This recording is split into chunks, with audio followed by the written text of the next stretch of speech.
Penubuhan mahkamah syariah di negara ini adalah berdasarkan peruntukan perlembagaan yang memberi kuasa kepada negeri untuk mentadbir undang-undang Islam yang digolongkan sebagai undang-undang diri berdasarkan jadual ke-9 Senarai 2 Butiran 1. Istilah mahkamah syariah yang digunakan di negara kita ini sebenarnya bukanlah satu istilah yang tepat sebagaimana yang terdapat dalam sistem pengadilan Islam sebenar.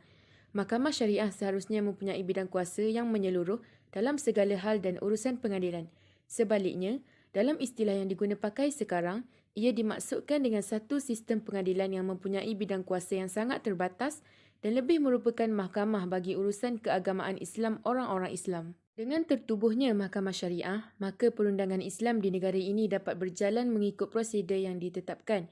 Dengan adanya mahkamah syariah ini juga sedikit sebanyak telah memartabatkan undang-undang Islam di negara ini. Ia sebagai petanda baik ke arah mengembalikan semula zaman keagungan perundangan Islam di negara ini seperti di zaman sebelum penjajahan. Tujuan penubuhan mahkamah syariah adalah untuk mewujudkan keadilan dengan mengembalikan hak yang sepatutnya kepada mereka yang berhak mengikut peraturan syarak. Antara peranan mahkamah syariah yang pertama ialah membicarakan dan memutuskan mana-mana kesalahan jenayah yang dilakukan oleh orang-orang Islam.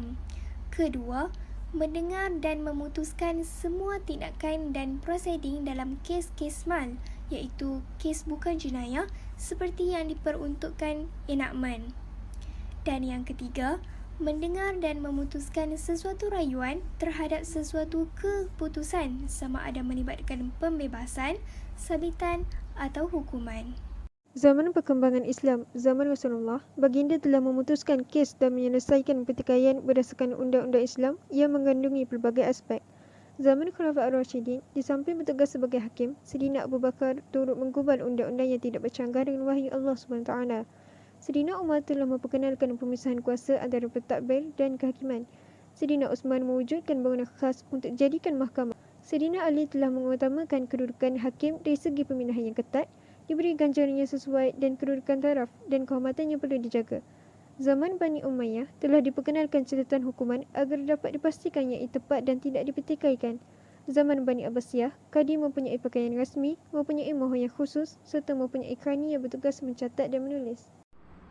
Sejarah penubuhan mahkamah syariah sejak zaman Kesultanan Melayu Lama ialah mula bertapak di tanah Melayu seawal kurun ke-8. Pada zaman tersebut, terdapat perubahan akan cara hidup bermasyarakat penduduk tanah Melayu termasuk dari segi aspek perundangan.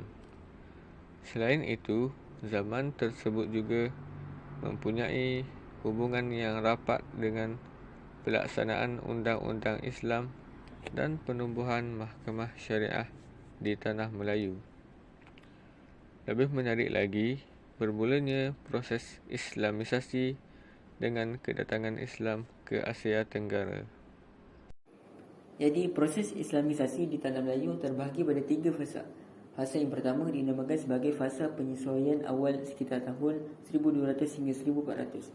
Fasa yang kedua ialah fasa penyesuaian dari segi dalaman seperti ilmu tasawuf, mistik dan kalam sekitar tahun 1400 hingga 1700. Dan fasa yang ketiga adalah kesinambungan antara fasa pertama dan kedua serta pada masa kedatangan penjajahan barat di Asia Tenggara.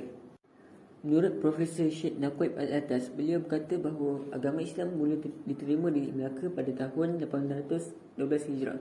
Yang awalnya Islam mula wujud di tanah Melayu apabila para mesuara telah diislamkan oleh pendakwah dari Jeddah iaitu Said Abdul Aziz. Lalu baginda menukarkan namanya kepada Sultan Iskandar Shah.